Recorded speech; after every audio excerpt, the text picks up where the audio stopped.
anybody can participate at any level. And when we think about the infrastructure of cryptocurrencies, meaning the backbone that actually runs the protocols themselves, I wanted to show you a few links of just how accessible, low cost, and easy it is for somebody to start from zero to actually get to a point where they could conceivably run something. So let me share my screen real quickly. Present, share screen. And here we go. Wow. All right. Well, first off, we have this lovely B-Link GTR5. Now, there's nothing particularly special about this computer other than the fact that it's just proving a point. It's very small. It's relatively inexpensive at about $800. There's a lower cost version that's $400. But what's so powerful about it is this particular processor, and actually all modern processors, when you actually look at it, 8 cores running at 4.6 gigahertz, and very easy to upgrade. Out of the box, this could comfortably run the entire Cardano network as a stake pool operator, no upgrade needed. But as the protocol evolves, namely input endorsers come and more demand is put on the SPOs, the only thing you'd really need to do is add a little bit more high-speed storage, $200. A little bit more high-speed memory, $200. Right now, 800. Probably could find some deals or things even cheaper than this. Basically, the idea is that for $1,200, give or take, you can run a world financial operating system, and this particular form factor is extremely low on power. Then you say, well, how do you make it secure? Well, a few things. One thing is you need the right operating system. Probably the most secure OS right now in the Linux ecosystem, or at least the one that a lot of the security people talk about, is Cubes OS. And there's a good community that's around Cubes OS. If you're curious about it, here's a good video. I'll go ahead and drop this in the chat right here for you guys.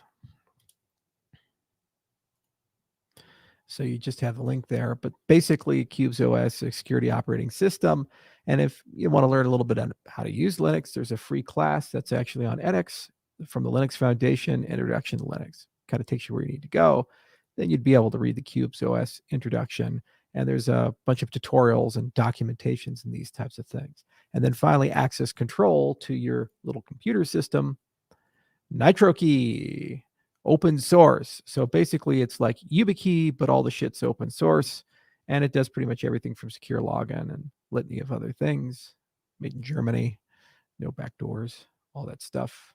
And it's like $50. Let's see here. Yeah, 49 euros, give or take. So what's the point? The point is that this is 50. This is 800. This is your time. Okay. And if you think about it, the power of all these pieces coming together, the system coming together, basically means that for what you pay for a cell phone plus time, you could be an operator of something that runs on the scale of millions to billions of people, processing millions to billions of transactions, events, regulating people's identity, enabling privacy for those who don't have it, economic identity for those who don't have it. This really is the magic of cryptocurrencies in a nutshell. And it really is something that's so powerful that not only is your infrastructure there, if you use Cubes and NitroKey, your access control is actually better than the vast majority of world governments. No matter if you're the UK or Russia or Australia or the United States, Germany, you'd actually be more secure than the vast majority of government computers, including military operations and computers. Just think about that. You sitting in your living room, buying a $50 key, learning a little bit about Linux, becoming an expert with Cubes, and just buying a little Nook and sitting it there, cost of a high-speed internet connection, you can now be an operator for a global scale network. It's incredible when you really think about these things. It's incredible.